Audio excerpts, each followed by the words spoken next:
Tes forces cachées derrière l'anxiété. On entend souvent parler de l'anxiété comme d'une affliction, une tare, un problème, un dysfonctionnement, quelque chose à calmer, à corriger, à faire disparaître le plus vite possible. Et je le comprends, parce que l'anxiété peut vraiment gâcher la vie. Elle nous fatigue, elle nous empêche de dormir, elle fait tourner notre mental à plein régime en boucle sur une idée désagréable, elle peut contracter le corps, elle peut te faire douter de toi, de tes choix, de tes capacités, de ta légitimité. Donc non, je ne vais pas te dire que l'anxiété est merveilleuse.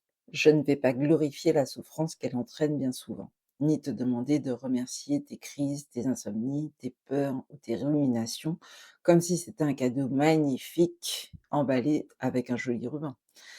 Mais j'aimerais quand même qu'on ose explorer un angle qu'on oublie souvent quand il s'agit de sujets qui nous dérangent. Parce qu'à vouloir corriger trop vite ce qui ne va pas, on risque parfois de passer à côté de ce qui, à un moment donné, a fonctionné. Oui, fonctionner. Même si aujourd'hui ça te coûte, même si ça t'épuise ou que ça ne te convient plus. Parce que si tu es encore là, c'est bien parce que certaines stratégies que tu as mises en place pour survivre ont réussi leur mission. Elles t'ont permis de tenir le coup, de sentir le danger, de repérer les failles, de t'adapter, de prévoir des options de solutions, de traverser ce que tu avais à vivre avec les moyens que tu avais à ce moment-là. Alors aujourd'hui, j'aimerais t'inviter à revoir un peu ta copie. Et si la vie n'était pas seulement une succession d'échecs, de blocages, de blessures, de «je n'y arrive pas», et si ta vie était aussi le résultat d'une succession de réussites? Ça pique un peu, n'est-ce pas? Parce que ce n'est peut-être pas comme ça que tu as appris à te regarder. Tu as peut-être appris à voir ce qui ne va pas, ce qui déborde, ce qui bloque, ce qui te rend entre guillemets «trop», trop sensible, trop intense, trop prudent ou trop prudente, trop attentive ou trop en alerte. Mais si on changeait légèrement l'angle d'observation, même l'anxiété que tu ressens, celle que tu appelles peut-être mon anxiété, comme si elle t'appartenait, celle à laquelle tu t'identifies parfois tellement que tu la considères comme une vieille compagne de route, ton anxiété chérie en quelque sorte, même elle est une manifestation de ta force. Elle s'appuie sur ta capacité à survivre, à visualiser, à anticiper, à t'adapter, à percevoir les risques, à créer des scénarios, à protéger ce qui compte pour toi. Alors oui, peut-être qu'aujourd'hui ce fonctionnement ne te convient plus. Peut-être qu'il prend trop de place et qu'il t'épuise. Peut-être que tu as la sensation qu'il t'empêche de vivre avec la légèreté, la joie, la confiance ou la liberté dont tu as besoin maintenant. Et c'est OK. Mais ce n'est pas une raison pour jeter le bébé avec l'eau du bain, ni pour mépriser tout ce que tu as développé au passage. Avant de vouloir tout corriger, tout effacer, avant de te dire que tu dois devenir quelqu'un d'autre pour aller mieux, je t'invite à commencer par faire l'inventaire de ce que tu utilises pour vivre avec cette anxiété. Parce que oui, il y a tout un tas de ressources précieuses que tu as glanées sur ce terrain anxieux. Des compétences, des réflexes, des capacités particulières, des forces insoupçonnées. Tout ce qui, une fois régulé et réorienté, peut cesser d'être seulement un blocage à gérer pour devenir un véritable atout. Parce que pour vivre avec de l'anxiété, tu as développé des super pouvoirs et il est temps que tu en prennes conscience pour les utiliser non plus pour te saboter, mais pour progresser. Les forces cachées derrière l'anxiété. Et si on osait en parler autrement? Bienvenue dans Le bonheur à la vie à la mort, le podcast où on se choisit en optimisant ses ressources sans se renier ni s'ignorer. Je suis Victoria Bonheur, accompagnatrice en élévation personnelle, tisseuse d'élan fluide et de clarté. Ce podcast est un espace de réflexion sans injonction pour celles et ceux qui veulent vivre autrement, avec plus de justesse, plus de paix, plus de présence. Aujourd'hui, dans cette série consacrée à l'anxiété et à ses effets sur notre manière d'avancer, j'aimerais pousser une porte un peu plus lumineuse que les autres épisodes, sans insinuer que l'anxiété serait une bénédiction et qu'il suffirait de changer de regard pour que tous les inconvénients de ces ressentis disparaissent, mais parce qu'à force de parler de ce qui fait mal, on peut oublier de regarder ce que vivre avec la douleur a obligé à développer. Parce que si tu vis avec de l'anxiété, il est fort possible que tu aies développé des compétences que tu ne reconnais même plus comme telles. Pour toi, c'est peut-être juste «normal» entre guillemets. Normal de sentir quand un événement transforme l'ambiance, normal de prévoir ce qui pourrait coincer, normal de remarquer le détail qui impacte la fluidité du fonctionnement, normal d'imaginer plusieurs options, plusieurs issues à une situation problématique, normal de préparer systématiquement un plan A, un plan B, un plan C, un plan D, un plan E, etc. Normal de te demander: «Et si ça ne se passe pas comme prévu?» et d'envisager les solutions pour y pallier aussi instantanément. Mais ce qui est devenu normal pour toi est en fait une force réelle. Simplement, quand cette force est mobilisée à alimenter le terrain anxieux, elle devient fatigante. Ton énergie est réquisitionnée sans pause, ta capacité à anticiper fonctionne selon le filtre du pire, ton bouclier mental te protège de tout sans discernement, ton système fabrique des alertes sans hiérarchiser le niveau de danger. C'est un peu comme si tu avais un outil très puissant, mais réglé en permanence à fond sur le mode survie. Le projecteur toujours orienté vers les failles, une imagination vive entraînée à produire surtout des scénarios catastrophes, une grande finesse de perception utilisée pour détecter tout ce qui pourrait te menacer, une capacité d'analyse mise au service de la peur. Et c'est là qu'il est nécessaire de faire une différence importante.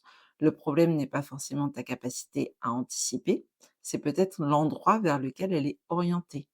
Ce n'est pas nécessairement ta sensibilité, c'est peut-être aussi la manière dont tu as appris à l'utiliser pour surveiller les variations de l'extérieur et t'adapter à chaque mouvement plutôt que pour écouter ce qui est juste pour toi.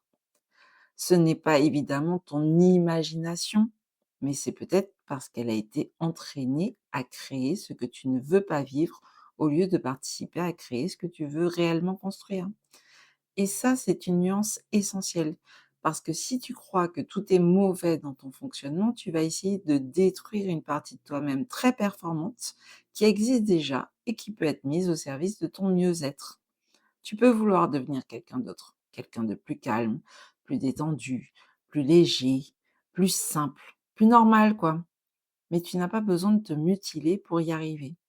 Et peut-être que tu as besoin d'apprendre à utiliser autrement ce qui existe déjà en toi. Il est peut-être temps que tu donnes une nouvelle direction à ton attention. Parce que l'anxiété peut être présente et dire: «Attention, là il y a peut-être quelque chose à regarder». Elle peut t'informer, elle peut te signaler un inconfort, elle peut attirer ton attention sur un risque. Mais elle n'a pas besoin de diriger toute ta vie à ta place. C'est à toi de choisir la destination. C'est à toi de décider ce qui est dangereux pour toi ou pas. Et pour reprendre la main, il ne suffit pas de te crier dessus.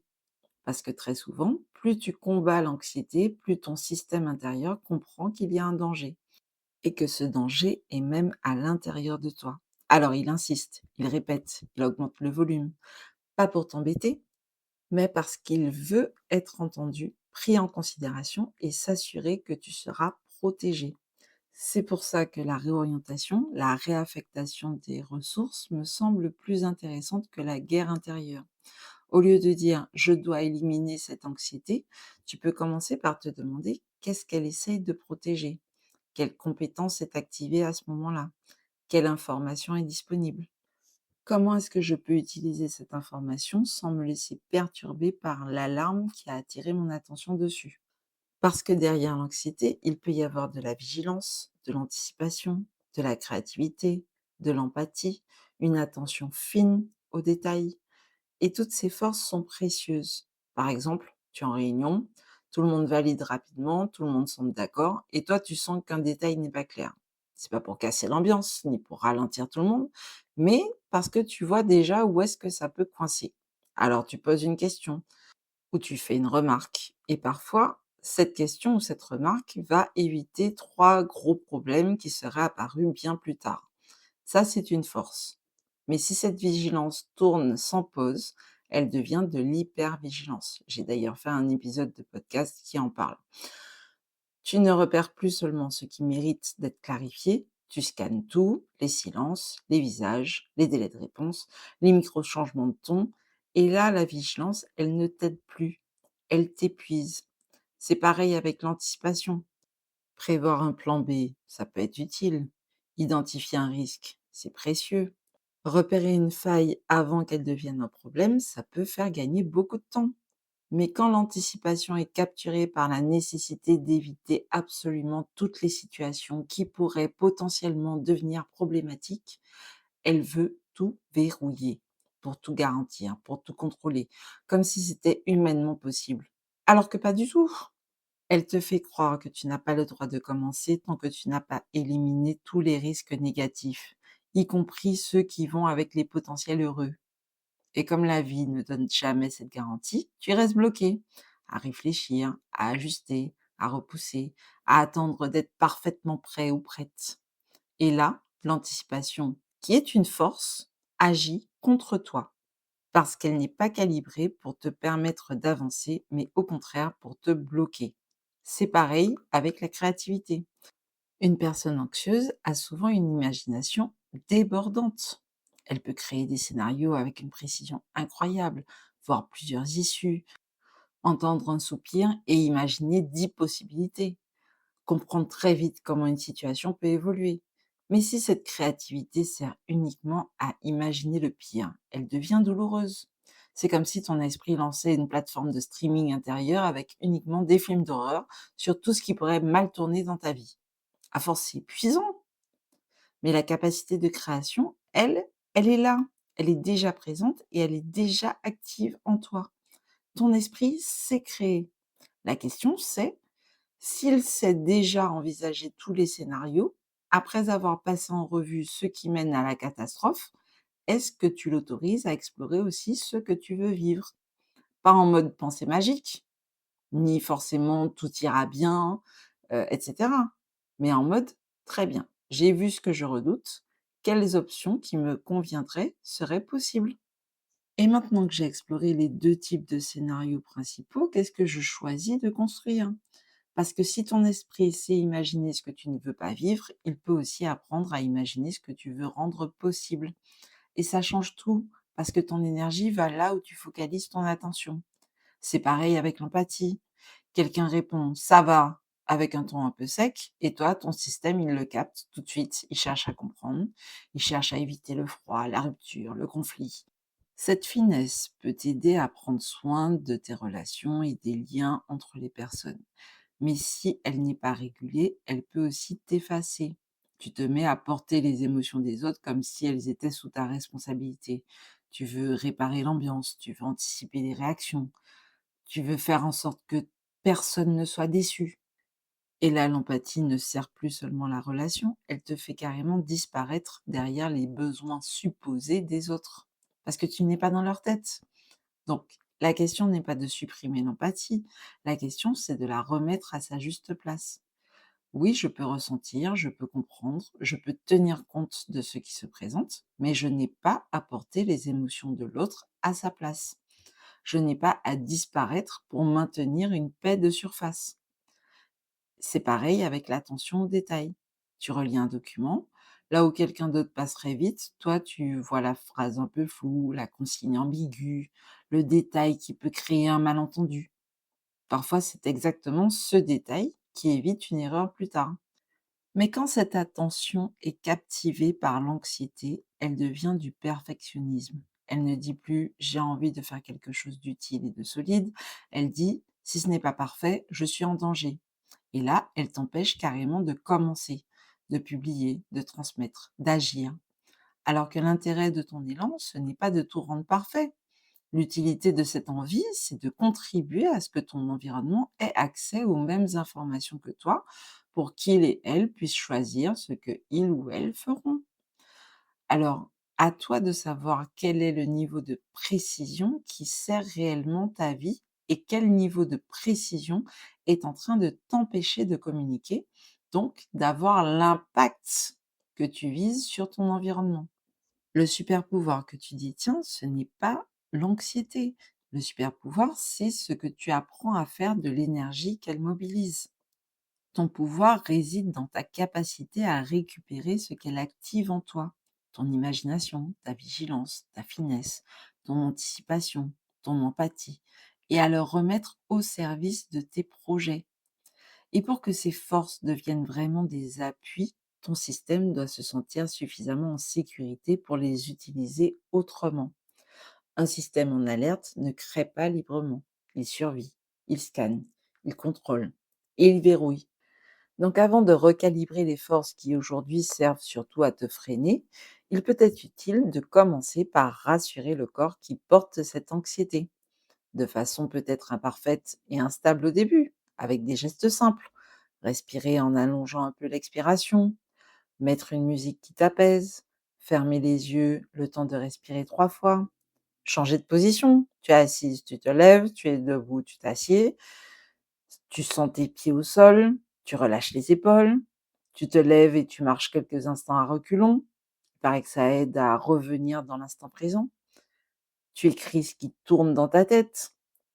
Mais en fait, tous ces petits gestes-là, ils servent à quoi? Ils servent à créer un petit espace qui dit: «Ici, je peux souffler».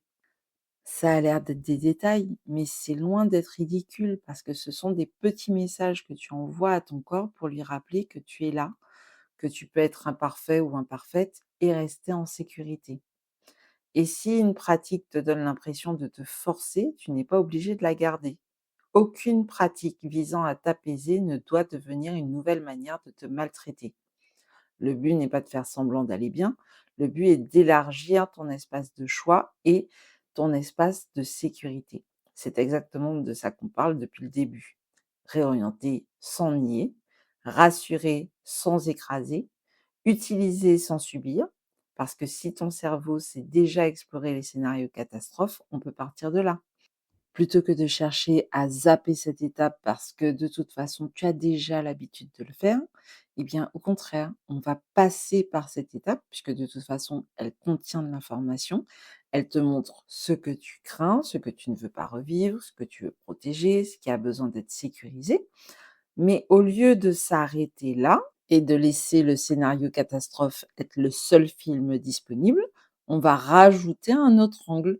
Tu peux te dire: «Bon OK, voilà ce que l'anxiété m'invite à imaginer. Maintenant, qu'est-ce que cette part de moi essaye de protéger? Quelles ressources cette peur m'invite à vérifier? Et qu'est-ce que je choisis de construire indépendamment de cette sensation?» Parce que souvent, l'anxiété te montre uniquement ce que tu ne veux pas vivre. Elle te dit: «Je ne veux pas être rejetée, je ne veux pas échouer, je ne veux pas déranger, je ne veux pas être ridicule, je ne veux pas perdre tout ce que j'ai construit, je ne veux pas revivre ça». Et c'est important de l'entendre.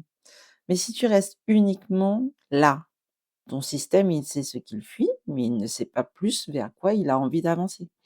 Et un système qui sait seulement fuir, c'est un système qui est en alerte, mais qui frise. Alors tu peux ajouter: «Qu'est-ce que je veux vivre à la place? Quel scénario serait suffisamment agréable pour que j'ai envie d'y accorder de l'attention? Quelles limites je veux poser dès maintenant?» Pas pour garantir que tout se passera parfaitement bien, mais pour donner une nouvelle direction où tu pourras focaliser ton attention. Parce que tout comme tu ne démontes pas la ceinture de sécurité dans une voiture à chaque fois que tu descends, tu ne supprimes pas la peur. Elle fait partie de ton système de sécurité. Donc, on va rajouter du choix. Et ce choix-là, il change tout. Grâce à ces options, l'anxiété commence à devenir une matière première, une énergie, une information, une capacité, qui, une fois régulée, peut devenir de la créativité, de la préparation, de l'empathie, du discernement pour définir une nouvelle stratégie. Et là, tu es en train de développer une capacité à ne plus subir les situations en mode automatique. C'est une capacité à voir ce qui demande à être ajusté quand ce n'est pas aligné. Et le vrai super pouvoir n'est pas de ne plus jamais avoir peur. Le vrai super pouvoir, c'est de ne plus abandonner toute ta puissance face à la peur, de reprendre la main sur ton imagination, ton anticipation, ta vigilance, ta sensibilité, ton attention aux détails et ton empathie, et de leur dire: «Vous pouvez me servir autrement maintenant. Vous pouvez servir ma vie, mes choix et ce que je construis. Vous n'êtes plus obligé de travailler uniquement pour ma survie». Parce que l'anxiété ne dit pas seulement: «Attention danger». Parfois, elle dit aussi: «Fais attention à ce qui compte pour toi». Et quand tu apprends à écouter sans te laisser engloutir, tu peux entendre l'information sans te laisser affoler par l'alarme qui attire ton attention. Tu peux anticiper sans t'emprisonner. Tu peux créer sans te terroriser. peux être vigilant ou vigilante sans vivre en état d'urgence en permanence. Tu peux avancer avec ton système intérieur sans te battre contre lui. Alors, pour reprendre la main sur les forces cachées derrière l'anxiété qu'il peut arriver de ressentir, je te propose un exercice. Il te servira sans doute pour commencer à faire cet inventaire des ressources glanées au passage. Prends une situation qui te préoccupe actuellement. Ça peut être une décision à prendre, une situation complexe, une démarche que tu repousses, peu importe. Et tu fais 4 colonnes. Première colonne, ce que l'anxiété imagine. Tu laisses sortir le scénario catastrophe. Qu'est-ce que tu crains? Qu'est-ce que ton système essaye d'éviter? Etc., etc. Deuxième colonne, ce que cette peur essaye de protéger. Est-ce que c'est ta place, ton image, ton énergie, ton besoin de sécurité, ton besoin de respect, de clarté, etc. Troisième colonne, ce qui est réellement important pour moi et que je choisis de construire. Ça peut être une interaction plus claire, une limite respectée, une demande d'aide, un premier pas, un scénario suffisamment bon pour que tu aies envie de le suivre. Par exemple, si l'anxiété m'invite à imaginer je vais être ridicule si je prends la parole. Peut-être qu'elle essaye de protéger mon image, ma place ou mon besoin d'être respecté. Et ce que je choisis de construire, c'est ce qui est réellement important pour moi dans cette situation. Je me rappelle alors que l'objectif n'est pas une prise de parole parfaite. C'est une intervention claire, efficace et pratique, où je me sens suffisamment à l'aise pour communiquer même si je n'ai pas toutes les réponses. Une intervention où je m'autorise à respirer, à chercher un mot, à être humaine. Et puis, pour la quatrième colonne, tu vas te demander quelle est la plus petite action qui va dans ce sens. Pour l'intervention orale, cela peut être écrire 3 idées essentielles, préparer la phrase d'accroche, demander à quelqu'un de m'écouter avant le jour J pour m'entraîner à communiquer sur mes idées phares. Parce que parfois, rassurer son système intérieur, ce n'est pas lui promettre que tout ira bien. C'est lui montrer que tu es là, que tu écoutes, que tu peux choisir la façon dont tu orientes ton énergie, que tu as les ressources pour survivre à la situation et pour retrouver ton équilibre, quel que soit ce qui se passe. Et si tu vas aller plus loin, tu peux aussi faire l'inventaire de tes forces en te demandant qu'est-ce que l'anxiété m'a appris à repérer, qu'est-ce qu'elle m'a appris à préparer, à sentir, à protéger ou à comprendre chez les autres. Quelles compétences sont devenues très fortes chez moi parce que j'ai longtemps dû anticiper? Que puis-je faire pour les utiliser autrement? Et c'est là que la nuance est importante parce que tu peux remercier certaines stratégies pour ce qu'elles t'ont permis de vivre et tu peux aussi leur dire: «Maintenant, je vais apprendre à utiliser cette ressource autrement. Maintenant, je vais arrêter de confondre survivre et vivre vraiment». Parce que ton esprit n'est pas ton ennemi, ton corps non plus. Ton système intérieur n'est pas mauvais. Il a peut-être simplement besoin d'apprendre qu'il n'est plus obligé d'utiliser toute sa puissance uniquement pour survivre. Il peut aussi l'utiliser pour vivre. Et c'est là finalement le super pouvoir que tu as à ta disposition. Agir avec conscience, faire des choix qui soutiennent tes objectifs et te traiter avec douceur. Merci encore d'être entré dans cette bulle avec moi. Je t'encourage à partager cet épisode si tu sens que ça peut aider quelqu'un que tu connais à renouer avec le bonheur et la joie.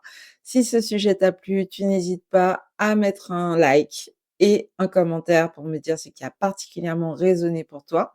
Si tu as des questions, tu peux les mettre aussi dans l'espace commentaire. Je t'invite à t'abonner à la chaîne Victoria Porte-Bonheur pour être tenu informé de tous les prochains épisodes qui vont sortir. Tu peux également me retrouver dès maintenant sur Instagram via Victoria Porte-Bonheur.